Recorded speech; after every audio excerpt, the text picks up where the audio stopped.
My ex-mother-in-law sent her church friends to harass my daughters and me. I have now exposed her family to her church community, and she's getting shamed and shunned at church.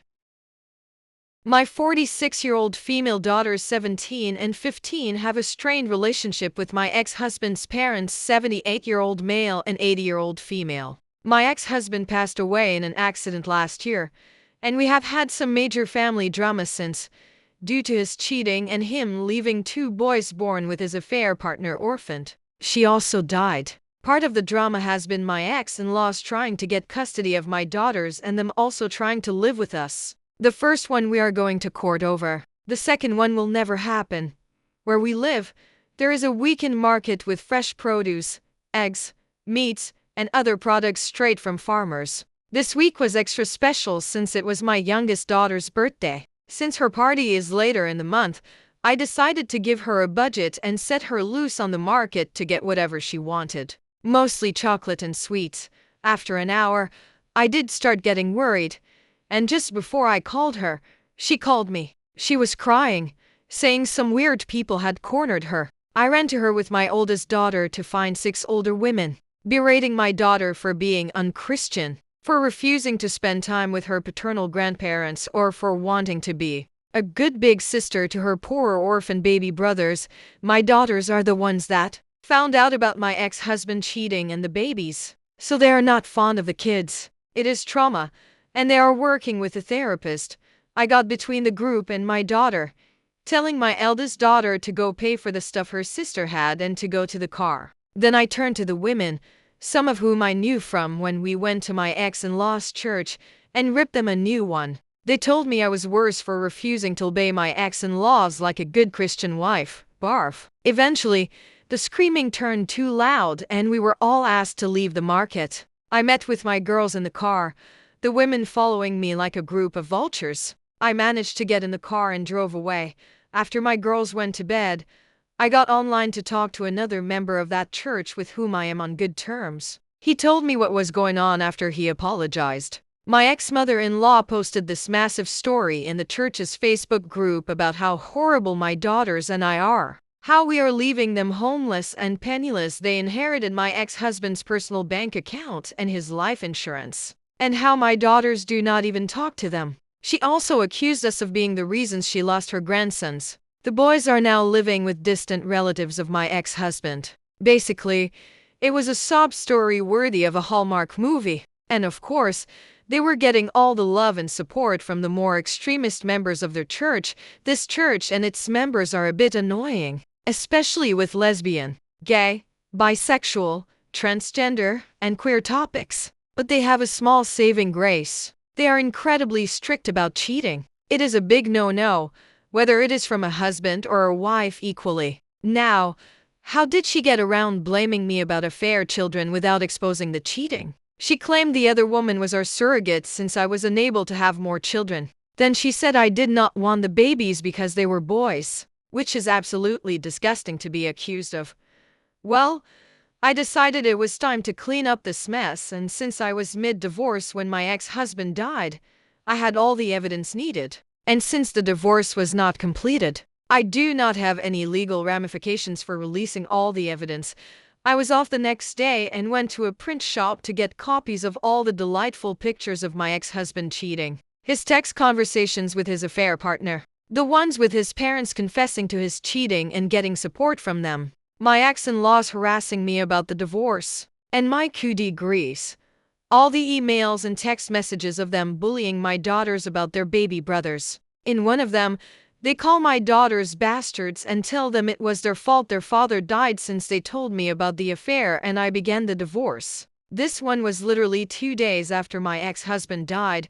I paid extra for all of this to be printed on beautiful high-quality paper. Then when I got home, I sat down for hours to make delightfully personalized binders. They look like the little prayer song packets the church gives for everyone to take to sing hymns. The first picture when opening the binders is my ex-husband and his side woman making out in our living room. Their faces are easy to discern and the girl looks nothing like me. Different skin tones and hair color. Underneath I wrote, ex-husband's name and affair girl's name love story. I took them to the church before service. There is a desk in the back with the songbooks for people that need or forget their own, and they never check them. The gossip mill was quick and harsh. The names my ex-husband and his affair partner got called on Facebook were so bad the pastor himself had to get involved just to keep things relatively parental. Guidance 13. People were angry at my ex-in-laws for their abuse of my daughters. But what made me laugh was that I was still in the wrong for the divorce. But it is understandable that I failed on my duties after the shock, and I possibly will one day return to the light. Unlike my cheating husband and his Jezebel, they used another word I cannot use here, I imagine. I got 2 apology letters in the mail for my girls and an invitation to join the church for support. As for my ex-in-laws, they got shamed into leaving the church. My ex-mother-in-law made a post on her wall about how alienated she feels and how no one cares for the elderly anymore. How she wished her great son was still alive since he would have taken care of her and her husband. With what money? I do not know, since I was the breadwinner. Explanation on the will. My ex-husband had a will that named his parents as beneficiaries. As far as I was aware, he had told me he had named our daughters, not them. I never pushed for me to be the beneficiary, as my own will has my daughters as the beneficiaries, not him. My ex-mother-in-law sent her church friends to harass my daughters and me. I have now exposed her family to her church community, and she's getting shamed and shunned at church. Initials and roles for clarity: me 24-year-old male. The narrator: me mother 50-year-old. Female: mommy brother 23-year-old. Male: brother me sister 30-year-old female. Sister Keating stepdad 45-year-old male. Chris stepdad's co-worker 25-year-old female. Baptized. Other woman approximately 40-year-old female. Darla, this may be a long one. Apologies in advance. I moved in with my mother after her marriage of 25 years with my biological father ended. He was a manipulative asshole, but that is another story. Shortly after the divorce, my mother introduced me to her boyfriend at the time, Chris. Now, my mother worked as a correctional officer at the county jail. The boyfriend was a former inmate, serving time for driving under the influence. That should have been the first red flag, but my mother was grieving a long marriage, and I did not want to push the subject. Chris seemed to make her happy, and that was enough for me. My brother, my sister, and I all moved in with mother and Chris, and we seemed to get along okay. Chris and I bonded a bit over our love of video games, and all seemed well. That is, until 2017. Due to Chris's prior driving under the influence charge, he had to go in regularly for probationary checkups at the courthouse. One day, he did not return, and we got a little worried. We then received a phone call from him from Texas. Turns out, when he arrived at the courthouse that day, he was jumped by the Federal Bureau of Investigation. His family from Texas was implicated in a number of gang and drug-related crimes, and due to a situation where he was in a vehicle during a drug handoff, he was on the hook as well. He ended up agreeing to testify against his family members in exchange for a shorter sentence, and was allowed to be out of prison before the trial. My mother was distraught, and over the course of many phone calls over a year, they worked out their marriage plans for when he returned. His store owner at the Dairy Queen he worked at allowed him to come back as well, back to his store manager position. Soon after, the drinking started. Now obviously, because of his history with driving under the influence, Chris was clearly no stranger to drinking. He began to drink more and more, to the point where he was consuming half a 24-pack of beer a day. Chris was a mean drunk. He regularly started fights when wasted, and while they never got physical, he was not exactly kind with his words. My mother enabled his behavior for several years, saying the stress of work and the upcoming trial was getting to him. Finally, after several years, my mother had enough. Chris came home extremely drunk one night, and my mother confronted him. She asked if he had been drinking, and when he did not deny it, she kicked him out. He went to live with a friend temporarily. The next morning, mother asked us to help gather a few of his essentials so that he did not have to re-enter the home until he was sober. While we were gathering his things, we heard a knock at the front door. We opened it to find Betty, one of Chris's co-workers and someone I went to high school with. She told my mother she had something important to share. After sitting my mother down and telling her not to share where she got the information from, Betty told my mother about how Chris was cheating on her with Darla, how he regularly had Darla perform sexual acts in and around his workplace. how Betty had caught them, and how Chris told her that if she ever told my mother, he would fire her. He was the store manager. And finally, how Darla was pregnant. My mother was angry. After the initial shock wore off, she told us to round up all of Chris's things and to dump them outside.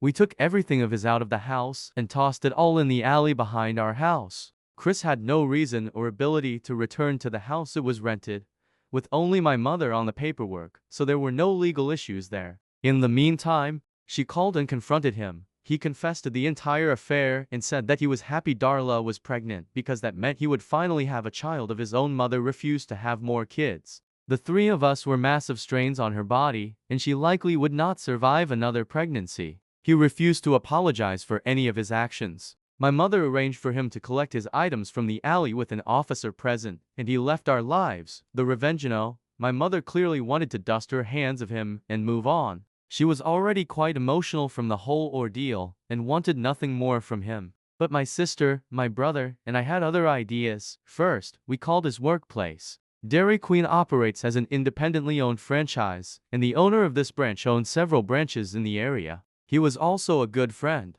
We informed him of the sexual acts being performed on the premises, and he went through the process of getting Chris booted from his position and barred him from any of the branches in the area. Funnily enough, Betty got his position after he left, and she now runs a tight and clean ship. Chris no longer had a job or a place to live, so he went to live with Darla in a town about an hour away. We found out that he started working at another Dairy Queen in that town and informed the owner of that location of the situation. It took significantly longer, due to there being no current indecent actions occurring there. But eventually, he lost that job too. Soon after, Chris began driving around our neighborhood, seemingly stalking my mother and our family, probably because of his job loss. Now, due to the whole situation in Texas, he never had his probation lifted for his driving under the influence charge, and thus still did not have a driver's license. He never had to drive when he lived with us, since work was local and we could drive him as needed. But here he was, clearly driving around by himself when he should not have been.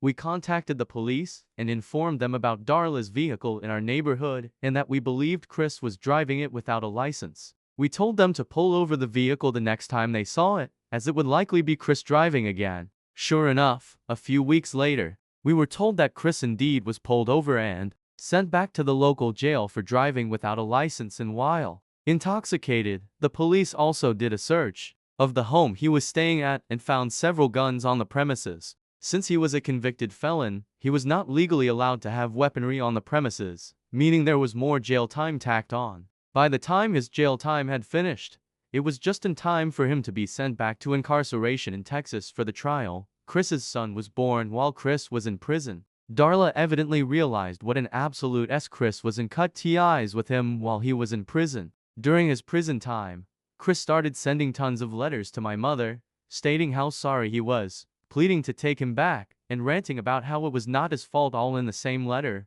Mind you, mother burned every one of them. We moved on, moving out of state. Chris evidently got out of prison some years ago and now lives in Kansas, struggling and fighting child support, which Darla sued him for. Mother now has a new boyfriend who treats her right and cares a lot more than Chris ever did. My brother and sister moved on and out, and I still live with mother, assisting her with the newly purchased home that we have been renovating. Life is looking okay. I was reminded of this by a chat with a coworker about cheaters and thought to post it here for others to enjoy.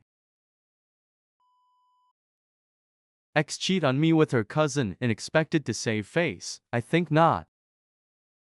For context, it was her cousin-in-law. Let us start this story by saying this happened 12 years ago. I am now happily married with 3 children and regret absolutely nothing. I was with my new former girlfriend for 3 years. I had noticed that she was being extremely controlling. I was expected to give every little detail of my day and tell her my schedule in advance, and if I deviated from that, she would be very upset. She chalked it up to just bad feelings she was having and shrugged it off as her paranoia from past relationships of infidelity. I had never once cheated or strayed, and I never gave her a reason to act like this. It felt unbecoming of my fiancé to act in such a way. Now this is where it gets juicy. After she had asked for my schedule to make plans, as mine tends to be more hectic than hers, I noticed she was texting someone. In my line of work, if I put in more than 40 hours, I have the ability to take time off at will as long as the work is completed at a later date. I was very good friends with her brother and still am.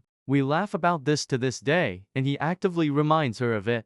I messaged him stating I wanted to do something special for her a little bit earlier than our anniversary to make sure it was a special surprise. They both worked in the same fabrication facility. He was a fabricator and she a shipping manager. He was kind enough to let me know her schedule. That is where the discrepancy falls into place. Without my knowledge, she was foregoing overtime. She worked 12-hour shifts Monday through Friday, with the exception of Wednesday, when she would only work half a day. She had been taking Wednesdays off right around the time that she started getting extremely controlling. Lucky for me, I had stacked several days of leisure time up, so taking a Wednesday off for me was not an issue. A few days go by, and Wednesday is here. I put on my work gear and leave for work. I was expecting her to leave as our apartment complex had two exits on the same road I could see directly across from a shopping center. So I parked my car near the back and waited. After about an hour, I noticed a very specific red Mustang with a specific decal on the back window. It was her cousin by marriage. I had also done my due diligence to take an old laptop, which we kept on our desk in an office area with a full view of the living room, bedroom door, and bathroom, plus the kitchen. I had set it up for remote access and had it alert me when the webcam noticed movement. Giving her the benefit of the doubt, I thought he may be dropping something off or coming over to assist her with something, as her family sometimes does. Sure enough, a message came through, so I remote into my laptop. He walks through the door without skipping a beat. She unbuttons his shirt and begins kissing him. I created a uniform resource locator link for the live stream, and as she was preoccupied, we had a family group text and a friend group text. They were both part of it, but at the current time, they were currently indisposed and did not look at their phones. They did not even wait. They could have gone to the bedroom, but no, they decided to get freaky deaky right there on the couch. I sent the link off to the friend group chat and the family group chat. Within minutes, I am getting calls non-stop from friends and family alike. There was no turning back. She was getting blown up, but she was ignoring her phone. Not until the fourth or fifth call came through did they decide to take a break. For context, the state I live in allows recording of personal property regardless of occupancy. I was the only one on the lease. She was not allowed to be on the lease because of poor credit. The call she had picked up was from her cousin's mother who she was having sexual relations with. She answers the phone on speaker, and I kid you not, the first words out of his mother's mouth were, "Stop fucking my son." They both became rigid, and she began to stutter over her words, saying, "What are you talking about?" And so on and so forth. The mother then divulged that there was a live feed of them sent out by me to her family. She grabbed every pillow off the couch and covered herself up. The cousin staggered off, trying to put on his pants and shoes, just to trip himself up and bang his head off of my coffee table, leaving it with a divot. By this time, I had made my way to the front of the apartment complex. I was there to greet the adulterer as he came out of the front exit. He froze and began to cry, apologizing profusely. I am not going to lie. What happened afterwards was not my best moment, and I nearly got into legal trouble if it were not for the fact that he was trespassing on private property. Let us just say I had a cast for 6 weeks, and he was not in any family photos for months. I went up to the apartment, where she was now fully clothed and crying inconsolably. I asked her if it was snot or semen on her face. Then I told her not to answer because it did not matter anyway. I gave her 1 hour to remove all her belongings, as again, everything in the apartment was mine except for clothes, some makeup, and a few kitchen utensils. Her mother would not let her move in, as she was just filled with embarrassment. Same for her brothers, and the cousin's mother kicked her son out. Rumors spread around our town very quickly, and for a lack of better words, she was untouchable.